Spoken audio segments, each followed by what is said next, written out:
Outro dado importante é saber quais alimentos são mais alérgicos, né, que podem ter chance aí de causar mais alergia. A gente sabe, né, que é o leite de vaca, isso eu já até comentei com vocês, e é o mais falado, e por isso que a gente fala tanto de APLV, porque geralmente é a porta de entrada aí das alergias alimentares. Então, olha que interessante, os estudos mostram que quando a gente vai perguntar para a pessoa se ela tem alergia, ou perguntar para os pais, né, se a criança tem alguma alergia a algum alimento, e que se faz uma medida nos exames de sangue para ver o nível de IgE, que é um anticorpo que está relacionado a um tipo de mecanismo imunológico, a um tipo de reação alérgica, né? Não são todas as crianças com alergia que têm esse anticorpo presente, mas a um tipo. O que se observa, né? Na ordem aí, quais são os alimentos que mais dão alergia? Isso é importante a gente saber para a gente ficar atento, né? Porque primeiro a gente foca ali no leite de vaca, mas se faz tudo direitinho, tá fazendo a dieta de restrição e os cuidados no dia a dia como devem ser feitos, e mesmo assim a criança não para de ter reação, não estabiliza, né? O estabilizar, o que a gente fala sempre, não está estabilizado, ainda está estabilizado, está caminhando para a estabilização. Esse estabilizar é não ter reação, não ter sintoma, seja ele qual for, que a gente sabe que os sintomas podem ser na pele, pode ser no sistema respiratório, pode ser no sistema gastrointestinal, que vai da boca até o ânus, e pode ser sintomas também de inchaços, né, que são os angioedemas, e até reações mais sérias, que podem chegar a choque anafilático ou choque hipovolêmico. Também já dei aula aqui, está aqui no meu canal do YouTube falando mais especificamente sobre os sintomas que a alergia alimentar causa, então procurem por aqui. Então, gente, nesse tipo de estudo, né, onde se observou o anticorpo IgE e perguntando para as pessoas e para os pais ao que a criança era alérgica, e aí confrontando com o exame, se observou que o leite era o mais alergênico. Gente, tem colinha aqui também, viu? Porque são dados, são estudos, então eu quero falar bem certinho para vocês.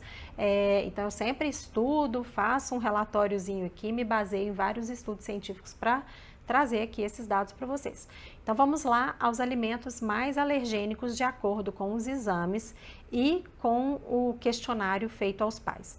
O leite, o trigo, o ovo, o peixe, frutos do mar, né, que são os outros crustáceos, mariscos, castanhas e o amendoim. Esse na parte dos exames. Já quando, né, o outro estudo foi olhar quais eram os alimentos que mais causavam alergia, mas fazendo o TPO, que é o teste de provocação oral. Também tem aula aqui no meu YouTube falando sobre o TPO. O que é o TPO, para quem ainda não sabe? É o teste de provocação oral.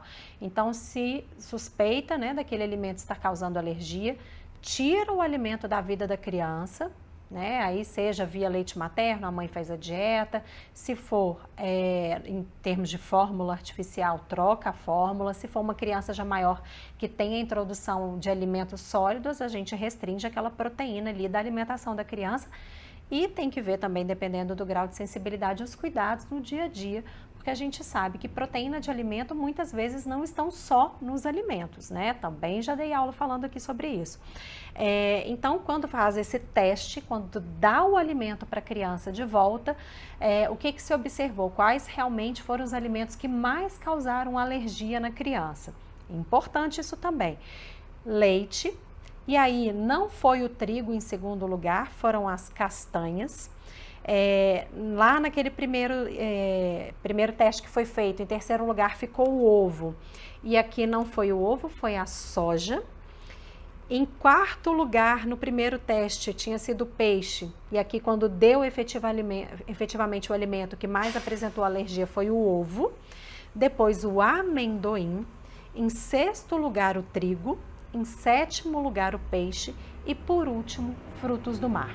Então, olha que interessante, quando faz o exame, né, o que o anticorpo mostra ali presente, a gente observa alguns alimentos, mas quando efetivamente a gente dá o alimento para a criança, a gente observa uma ordem aí de potencial alergênico dos alimentos que mais causam alergia um pouco diferente. O que isso mostra, gente? Que uma coisa é dar no exame de sangue, outra coisa é a parte clínica, né? O que efetivamente acontece quando a gente dá o alimento à criança. É por isso que os exames, né, no tipo de criança que produz esse anticorpo, que são as crianças que têm reações quase que imediatas ou até 2 horas depois que tem um contato com aquele alimento, que a gente chama de criança IgE mediada, que tem de sintoma urticária, que são as placas vermelhas ou os inchaços, né, na face, podendo ou não ter sintomas de anafilaxia. Eu falo também mais especificamente, né, nas aulas de sintoma. Então, nesse tipo de criança, ter o anticorpo não necessariamente quer dizer que na hora que é dado o alimento para a criança vai reagir. Por isso que os exames auxiliam o médico a fechar o diagnóstico e durante o tratamento, mas eles não fecham, porque o que fecha é dar o alimento e a criança apresentar sintoma. É isso que fecha o diagnóstico de alergia alimentar. E aí, na hora que a gente dá o alimento, então vamos à ordem aqui de novo, porque essa é muito importante. Então, quais são os alimentos que mais podem causar alergia? Efetivamente, na hora que dá o alimento para a criança reage. Leite, castanha, soja, ovo, amendoim, trigo, peixe e frutos do mar. Lembrando que esse estudo foi feito lá nos Estados Unidos, não foi um estudo brasileiro. E por que eu estou falando isso? Porque tem diferença. Tem diferença, por exemplo, da prevalência de alguns alimentos, de algumas alergias lá nos Estados Unidos, que é um pouco diferente da Europa, que é um pouco diferente aqui do Brasil. No Brasil, a gente sabe que os alimentos mais alergênicos aqui pra gente, né, apesar de não ter aqui esse estudo aqui no Brasil, mas são, né, por alguns estudos que já mostraram aí, que são o leite, a soja e o ovo. São os que a gente tem que ter mais cuidado aqui no Brasil, seguido do trigo, amendoim, frutos do mar e peixes. Então, são esses alimentos que aqui a gente tem que ter efetivamente mais cuidado.